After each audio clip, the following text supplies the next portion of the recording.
அது என்னவோ தெரியல மக்களே, சத்தியமா சொல்றேன். நான் தலைவர் சூப்பர் ஸ்டார் ரஜினிகாந்த் சார் அவர்கள் அவங்களோட போஸ்டரை லட்சம் பேர் அவங்களோட போஸ்டரையே ஒரு 10 நிமிஷம் பார்க்குற ஆண்கள் சரிங்களா. பெண்கள் அது வேற, ஆண்களே அவங்களோட லுக்கு, அந்த ஹரிஸ்மா, அதை ரசிக்கிற கூட்டங்கள் இருக்கு. அதுக்கப்புறம் அப்படி ஒரு காந்த சக்தி, அந்த கண்ணில் பவர், அந்த ஒரு என்ன சொல்லலாம், அட்ராக்ஷன் அப்படின்னா அந்த இயற்கையாக வாரது, செயற்கையாக இல்லாமல், கேமராவில் எடிட் இல்லாமல், எந்த விதமான சிக்ஸ் பேக்கும் இல்லாமல், சாதாரண ஒரு ட்ரெஸ்ஸு, சாதாரண ஷூவு, பெரிய கேமராலாம் இல்லை. எந்த கேமராவில் எடுத்தாலும், லோக்கல் கேமராவில் எடுத்தாலும் சரி, இல்லை ப்ரீமியம் கேமராவில் எடுத்தாலுமே சரி, அந்த ஒரு மாஸ் குறையாத இதை நான் தலைவர் சூப்பர் ஸ்டார் ரஜினிகாந்த் சார் அவர்களுக்கு அப்புறம் யார்கிட்ட பார்க்குறேன் அப்படின்னா, நம்மளுடைய மக்கள் செல்வன் விஜய் சேதுபதி அண்ணா அவர்கள் ஒவ்வொரு அசைவுமே ரசிக்கிற மாதிரி இருக்கும். அந்த உழைப்பாளிகள்கிட்ட அதை பார்க்க முடியும். சரியா? அது நான் என்னோட அப்பா கிட்ட ஃபீல் பண்ணியிருக்கேன். எங்களோட அப்பாவோட குடும்பத்தில் 9 பேர், 9 சகோதரம், 10 தான் ஒருத்தங்க செத்து போயிட்டாங்க சின்ன வயசில். எங்களோட அப்பா மட்டும்தான் அவங்களோட குடும்பத்தில் படித்தது. அப்போ அந்த படிக்கிற டைமில் மழை பெஞ்சுதுன்னா வீடு ஒழுகும். அதுக்கப்புறம் அப்பா படித்து பெரிய பதவியில் எல்லாரும் வெளிநாட்டுக்கு சில பேர் அனுப்பி, எங்கள் அப்பாவே பல பேருக்கு ஒரு 80-70 பேருக்கிட்ட வேலை எடுத்து கொடுத்துருக்காங்க. அந்த பொசிஷனில் அந்த உழைப்பால் வந்தவங்க. அப்போ எனக்கு அந்த ஒரு அது என்ன தெரியல, ஒருத்தங்க ஒரு டைம் கஷ்டப்பட்டு ஒரு பொசிஷனுக்கு வரைக்குள்ளேயே அவங்களுக்கான அந்த அழகு தானாக வந்துடும் போல இருக்கு. சரிங்களா? அது என் அப்பாவாக இருக்கட்டும், தலைவர் சூப்பர் ஸ்டார் ரஜினிகாந்த் சார் அவர்களாக இருக்கட்டும், மக்கள் செல்வன் விஜய் சேதுபதி அண்ணா அவர்களாக இருக்கட்டும், அந்த அழகு நேச்சுரலாக வருது. சரியா? அது வேற மாதிரி.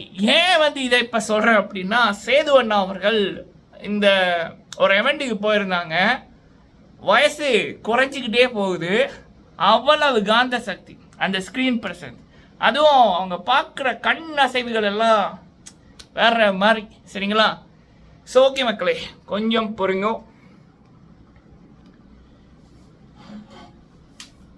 ஓகேயா? சரி. ஸோ இந்த வீடியோவில் நம்ம பார்க்க போகிற விடயங்கள், உலகநாயகன் கமல்ஹாசன் சார் அவர்கள், சூப்பர் ஸ்டார் தலைவர் ரஜினிகாந்த் சார் அவர்கள், ஆண்டவர் தலைவர், அவங்களுடைய நட்புக்கு அப்புறம் இப்போ ரீசெண்டாக பல பேருக்கு ஒரு பாடம், இன்ஸ்பிரேஷன் அப்படின்னா நம்மளுடைய மக்கள் செல்வன் விஜய் சேதுபதி அண்ணா அவர்களும் பிரஜின் சார் அவர்களும். அது பிக் பாஸில் அந்த நட்பு பெருசாக புரியாட்டியும், ஆனால் பிக் பாஸுக்கு அப்புறம் நண்பன்னா எப்படி இருக்கணும்னா இப்படி இருக்கணும், நட்புன்னா எப்படி இருக்கணும்னா இப்படி இருக்கணும் அப்படின்னு படங்களில், அதாவது 47 வருடமா, 47 + 7 55 வருடம் தலைவர் உலகநாயகன் நட்புக்கு அப்புறம் இப்போ ரீசெண்டில் ஒரு உண்மையான நட்பை இவங்கள்ட்ட பார்க்க முடியுது. அப்போ ஜேர்னலிஸ்ட் சங்கம் என்ற எவெண்ட்டுக்கு 2 பேரும் ஒரே ஃப்ரேமில் பார்க்க முடிஞ்சது, பிரஜின் சார் அவர்களையும் மக்கள் செல்வன் சேது அண்ணா அவர்களையும். ஸோ அப்போ அங்கே நடந்த சம்பவங்களோட அப்டேட். சரிங்களா? அடுத்தது நம்மளுடைய சாண்ட்ரா மேம் அவர்கள் வாய்ஸ் ஆஃப் த இயர், மக்களின் குரல் அப்படின்ற ரீதியில் இன்னொரு டிவி, சரிங்களா, இன்னொரு டிவி மற்றும் வேற சில பேர் சேர்ந்து நடத்துகிற நிகழ்வில் சீஃப் கெஸ்ட் அவங்க மற்றும் அவங்களுக்கான விருதுகள் அப்படின்னு எக்கச்சக்கமான சம்பவங்கள் சாண்ட்ரா மேம் பக்கம். சத்தியமாக நான் சொல்கிறேன் மக்களே, இந்த சீசனில் சாண்ட்ரா அண்ட் பிரஜித் இந்த 2 கான்டெஸ்டன்ட் மட்டும்தான் நம்ம ஒரு மணிக்காலம் கேப் விட்டால் போதும், அதுக்குள்ளே இன்னொரு அவார்ட் கிடைச்சிடும், இன்னொரு இடத்துக்கு சீஃப் கெஸ்டாக போயிடுவாங்க, இன்னொரு ஃபங்க்ஷனுக்கு போயிடுவாங்க. அது இதுக்கு முதல் நமக்கு இப்படி நடந்ததே இல்லை. தேடிக்கிட்டு இருப்போம் இந்த என்னத்தை பேசலாம், என்ன கொண்டென்ட்டை போடலாம். ஏன்னா ஷோ முடிஞ்ச ஒரு மாதத்தில் பல பேர் காணாமல் போயிடுவானுங்க. டைட்டிலை வச்சுட்டு ஷோ இந்த ஷோகேஸ்குள்ளே வச்சு போட்டிருப்பானுங்க, ஒன்றுமே வராது. அப்படித்தான் இந்த கண்கள் பார்த்தது. ஃபார் த ஃபர்ஸ்ட் டைம் நம்ம ஒரு விடயத்தை பேச நம்ம ப்ரிப்பேர் பண்ணி கொண்டிருக்க, அடுத்தது அப்டேட் ஆயிடும். வேற லெவலுங்க. சரிங்களா? தெலுங்குல இருக்கிறவர்கள் ஏந்து போறாங்க தமிழ் பிக் பாஸ் தரத்தை பற்றி. ஆஃப்டர் த ஷோ நடக்கக்குள்ள நம்ம பேசப்படுறது முக்கியம் இல்லை, ஷோவுக்கு அப்புறம் பேசப்படணும். அதுக்கப்புறம் தான் வாழ்க்கை ஆரம்பிக்குது. அதை சாண்ட்ரா மேம் பிரஜின் சார் அவர்கள் பண்ணுவதை பார்க்கக்குள்ள வேற level hope for the future Bigg Boss Tamil. சரிங்களா? வேற லெவல். ஸோ இது சாண்ட்ரா மேம் அவர்களுக்கு பற்றி 2வது விடயம். 3வது நம்மளுடைய திவ்யா கணேஷ் மேம் அவர்களுடைய அடுத்த நிகழ்ச்சி அப்படின்னு ஒரு அப்டேட் உண்டு. அது என்ன அப்படின்றதையும் பார்த்துடலாம். நீங்கள் போடுகின்ற லைக்கு பல பேருக்கு வீடியோவை கொண்டு போய் சேர்க்க உதவும். முடிந்தால் லைக் பண்ணுங்க, கேள்விகள் இருந்தால் கேளுங்க, சொல்லுங்க, அதை பற்றி பார்க்கலாம், பேசலாம். ஓகே, ஃபர்ஸ்ட் வந்து நம்மளுடைய மக்கள் செல்வன் விஜய் சேதுபதி அண்ணா அவர்கள் மற்றும் பிரஜின் சார் அவர்கள், இந்த ரெண்டு பேரோட ஃபுட்டேஜ் வந்து இப்போதான் சோஷியல் மீடியாவில் தெரிக்க விட்டப்பட்டு கொண்டிருக்கு. அதுலேயும் விஜய் சேதுபதி அண்ணா அவர்கள் பிரஜின் சார் அவர்கள் பேசுறதா இருக்கட்டும், பிரஜின் சார் அவர்களை பற்றி அங்கே வந்த பிரபலங்கள் சேது அண்ணாட்ட சொல்லிக்குள்ள சேது அண்ணாவோட ஐ கான்டாக்டா இருக்கட்டும், அந்த பேசுகிற விதமாக இருக்கட்டும், சும்மா ஃப்ரேமை பாருங்க ஜி என்ற மாதிரி அள்ளுது. அது ஒரு டைரக்டருக்கு தான் அந்த ஒரு ஃபீல் தெரியும். கூடிய சீக்கிரம் ரெண்டு பேரையும் படத்தில் பார்த்தா நல்லா இருக்கும். அவ்வளோ தூரம் சிறப்பு மக்களை நான் அவ்வளோ தூரம் என்ஜாய் பண்ணேன். அந்த ஸ்க்ரீனு அள்ளுது, சரிங்களா? அதுவே மக்கள் செல்வன் வந்து வயசு கம்மியாகிக்கிட்டே இருக்கு, நல்லா இருக்கு பார்க்க, சரிங்களா? வேற லெவலில் இருக்காரு. ஒரு 15-10 வருஷங்களுக்கு முதல் பார்த்த மாதிரி இருக்காரு. இதுதான் நம்ம உலகநாயகன் அவர்களை நம்ம பார்ப்போம், அவர் வயசை குறைப்பாரு, வயசை ஏற்றுவாருன்னு.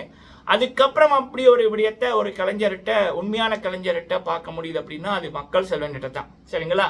He's a real. எந்த இது ஃபேக்கோ எந்த மேக்கப்போ ஒன்றுமே இல்லை, ரியல், சரிங்களா? அதான் மக்கள் செல்வன். அப்போ அங்கே வந்து மக்கள் செல்வனுக்கும் பிரஜின் சார் அவர்களுக்கும் விருதுகள் கிடைக்கப்பெற்றது. அதெல்லாம் பார்க்கக்குள்ள நல்லா இருந்தது. அடுத்தது வந்து பார்த்தீங்கன்னா நம்மளுடைய சாண்ட்ரா மேம் அவர்கள் talk of the town, talk of the year, எது வேணுமென்றான்னு சொல்லலாம். பல பெண்களுக்கு இன்ஸ்பிரேஷன், முக்கியமாக ஆஃப்டர் 30 மட்டும் இல்லைடா, ஆஃப்டர் 40யும் உன்னால் முடியுண்டா அப்படின்னு பல பெண்களை கையை பிடிச்சி அப்படியே தூக்கி விட்டு கொண்டிருக்காங்க. பல பெண்களுக்கு இன்ஸ்பிரேஷனாக இருக்காங்க. பல பேர் வந்து சாண்ட்ரா வலி ஏன் வலி அப்படின்ற இதில் சொல்கிற அளவுக்கு சொல்ல வைத்தவர் தான் சாண்ட்ரா மேம் அவர்கள். கண்டிப்பாக பிக் பாஸ் தமிழோட பெரியதொரு டேர்னிங் பாயிண்ட் இந்த சீசன் இல்லை, இனிமேல் வரப்போகிற சீசனோட ஒரு டேர்னிங் பாயிண்ட், ஒரு ட்ரெண்டை மாற்றி வச்சதே இந்த கபிள்ஸ் தான், சரிங்களா? Real life couples Sandra ma'am and Prajin sir தான். ஸோ சாண்ட்ரா மேம் அப்படி இருக்கக்குள்ள கண்டிப்பாக season voice of the year, voice of the season, game changer of the season எப்படின்னு எதுவுமே கொடுக்கலாம். ஸோ அப்போ அவங்களுக்கு வந்து ஒரு பெரிய டிவி, சரிங்களா? சொல்லிடுவோமே, அதனால் என்ன, ஜீ தமிழ், சரிங்களா? ஸோ அவங்க வந்து ஆர்கனைஸ் பண்ணுற இதில் வந்து வாய்ஸ் ஆஃப் த இயர் அப்படின்ற இதில் அவங்களை கொண்டாட இருக்கின்றார்கள். சிறப்பான சம்பவம். கண்டிப்பாக நம்மளுடைய விஜய் டிவியும் கேம் சேஞ்சர் அப்படின்ற ரீதியில் அவார்ட் கொடுப்பாங்க அப்படின்றது நம்ம எதிர்பார்ப்பு, கொடுக்கணும். ஏன்னா அவங்க இல்லைன்னா ஷோ இல்லை, சீசன் 9 இல்லை, அதுதான் உண்மை, சரியா? ஸோ லெட்ஸ் சி, சரிங்களா? ஓகே, அடுத்தது வந்து நம்மளுடைய திவ்யா கணேஷ் மேம் அவர்கள், அவங்களுடைய அப்டேட் வந்து திவ்யா மேமுக்கு சுகம் இல்லையான்னு எனக்கு தெரியல, முகத்தை பார்க்கக்குள்ள டல்லாக இருக்குது சில பேர் சொன்னாங்க, நேரில் பார்த்தவங்க. தெரியலை, அவங்க வந்து அப்டேட் கொடுத்தா தான் தெரியும். சரி, அப்படி இருக்கக்குள்ள அவங்களுடைய அடுத்த கட்டம் என்ன அப்படின்னுக்குள்ள இன்னொரு 2 மாதத்தில் குக் வித் கோமாளியோட அப்டேட் வந்துடும். ஸோ அதுக்கு திவ்யா கணேஷ் மேம் அவர்கள் வர இருக்காங்க அப்படின்னு சில ரூமர்ஸ் போகுது. உண்மையாக இருக்குமா அப்படின்னா எனக்கு தெரியலை. பட் கண்டிப்பாக குக் வித் கோமாளிக்கு வர்றதுக்கான எல்லா தகுதிகளும் அவங்களுக்கு இருக்குது. வாண்டர்ஃபுல், நல்லா சமைப்பாங்க, அதை தாண்டி பக்கா என்டர்டெய்னர். ஸோ அரோரா மேம் அவர்கள் வெளிநாடு போக அக்டோபரா அதுக்குள்ள ஷோ வந்து முடிஞ்சிடும். So Aurora Divya cook and Comali செமையாக இருக்கும். விஜய் டிவி நோட் பண்ணிக்கொள்ளுங்க, தரமான சம்பவம் பண்ணலாம். ஆயா அப்பத்தா கெமவை திரும்பவும் பார்க்கக்கூடிய மாதிரி இருக்கும். முடிஞ்சா எடுத்துக்கொள்ளுங்க நோட், சரிங்களா? இது வந்து ஒரு அப்டேட் மக்களை. நீங்கள் உங்கள் கருத்துக்களை சொல்லுங்கள். நன்றி.